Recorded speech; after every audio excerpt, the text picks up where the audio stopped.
वबरकातुहू। आज हम बात करेंगे जो हमारे इस्लाम की 5 मजबूत बुनियादें हैं।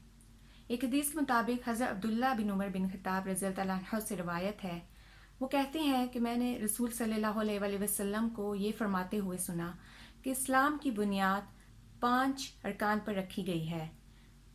ये गवाही देना कि अल्लाह के सिवा कोई माबूद नहीं और यकीनन ये कि मोहम्मद सल्लल्लाहु अलैहि वसल्लम अल्लाह के बंदे और रसूल हैं, और नमाज कायम करने पर और ज़कात देने पर और बैतुल्लाह का हज करने पर और रमज़ान के रोज़े रखने पर। इस्लाम की पहली बुनियाद अल्लाह को वाहिद एक मानना है और बाकी इस्लाम का इंसार इसी पर है। अल्लाह को एक ना मानने वाले कभी मुसलमान नहीं हो सकते।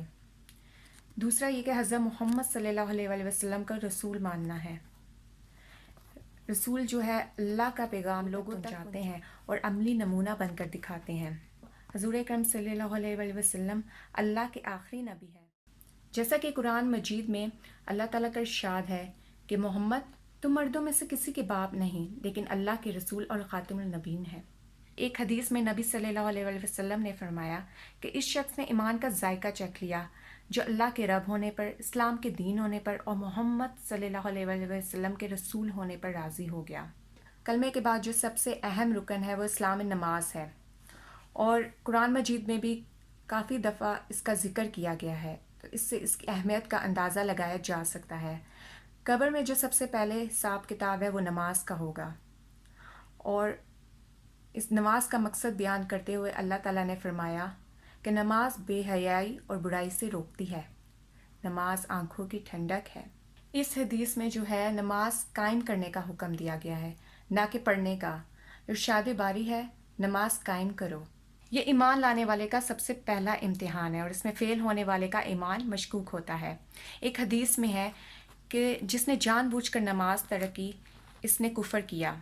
इसी तरह दोज़गियों से दोज़ख में जाने का सबब पूछा जाएगा तो वो कहेंगे कि हम नमाज नहीं पढ़ते थे।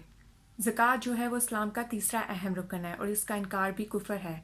इसको अदा न करने वाला गुनाह कबीरा का और इनकार करने वाला काफिर हो जाता है।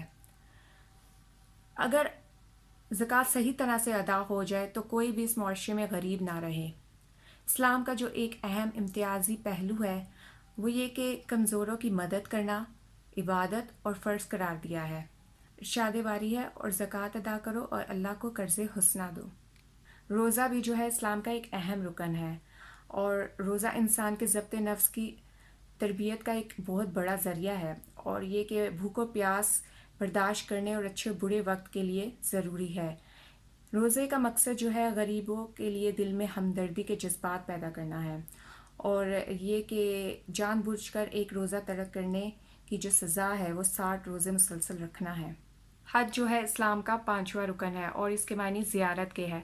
हज बैतुल्लाह दरअसल अल्लाह के घर की ज़ियारत है और इसी बहाने से महबूब यानी मदीना मनव्वरा की भी ज़ियारत है और इससे ईमान तरोताज़ा रहता है और इसके अलावा ये माली और बदनी इबादतों का मजमुआ है और इस्तिताअत के बावजूद हज ना करने वाला मुसलमान नहीं रहता। इरशाद बारी ताला है, और इस्तिताअत रखने वाले लोगों पर अल्लाह ताला के लिए इसके घर का हज जो है वो फ़र्ज़ करार दिया गया है। आप सल्लल्लाहु अलैहि वसल्लम ने फरमाया कि सबसे अफजल जिहाद हज मकबूल है। रसूल करीम सल्लल्लाहु अलैहि वसल्लम ने फरमाया जिसने सही तरह हज किया और वो इसमें गुनाहों और नाफरमानियों से बचा रहा तो वो ऐसा होकर लौटेगा जैसा इस दिन था जिस दिन इसकी माँ ने इसे जना। ये हमारे दिन की 5 मजबूत बुनियादें हैं जिन पर अमल करना और इनको मानना बहुत ज़रूरी है, हम पर फ़र्ज़ है। अपना ख्याल रखिएगा, दुआओं में याद रखिएगा। जज़ाकल्लाह खैर।